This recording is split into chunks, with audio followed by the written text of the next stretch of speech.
kaya pa ba to ituloy? Ang daming fans na umalis. Dami namin nababasa. Sa mga chismis na hindi naman totoo, Okay. mga sinasabing hindi naman nangyari. When I first met you, you were a four-piece group, diba? And now that you're a trio, that dynamic has naturally shifted. Changes like that can really reshape how you perform, how you write, and connect with each other and your fans.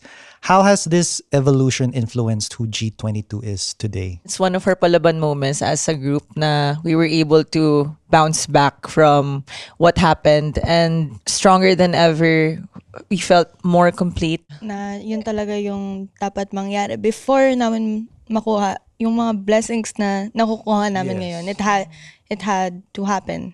We did a show, like a release for Musica. Yeah. And anyways, I ended up crying. And I think that's my first time crying, like, publicly. So I turned around because I didn't want anyone to see. And we were just there for each other. And I just remember that, like, parang, Sobrang fresh. like, it That's a helped very me nice burn the fire again. Totoo yun, nasa verge talaga kami Yes. ng quitting na. Lahat ko na nag-iiyakan na. Oo. Tapos parang, Parang kaya pa ba? Like even when the opportunities were coming in, talagang Yun yung time na wala. okay. Kasi first, para kami nag-debut ulit. Kasi tatlo ulit, ganyan. Tapos, wala talagang lumalapit na opportunity. Kaya pa ba to ituloy? Ang daming fans na umalis. Ang daming... Really? ang daming Yes. nag-doubt Yeah, sa ang daming over sa nag-doubt.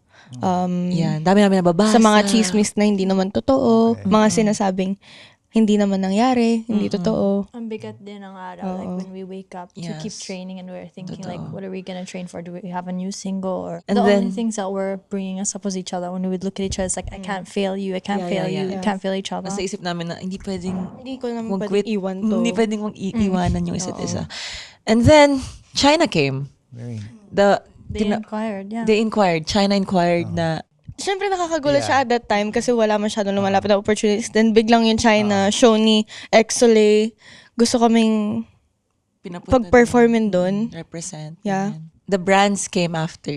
Acer. okay, yeah. And then, Our team team. solidified, like the team behind the scenes of everything. yeah. When it solidified, parang, oh my We gosh. met people along the way na tinulungan kami talaga kung ano kami right now Yeah. and what the team that we have now.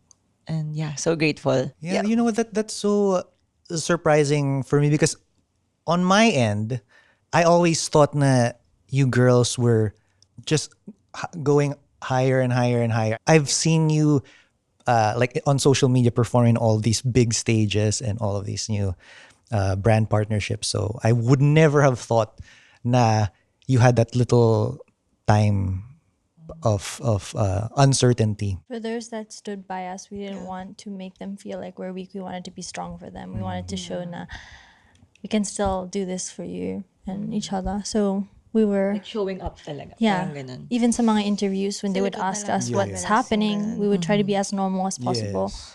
I think Kasi only mabigat now na sa we're talking about yeah, this. now lang Yeah, din eh. only now. We didn't really want them to also carry that Yeah. weight. Kasi they've been lifting us up. Like, sobrang grabe yung inspiration din na binibigay sa amin ng bullets. And we didn't want na mabigatan din sila. Yeah. Along with the girls and our family, yung mga fans talaga na nagstay yung Yeah. Yes, we love Nag- them so much. naging reason why kami nagpatuloy sa G22.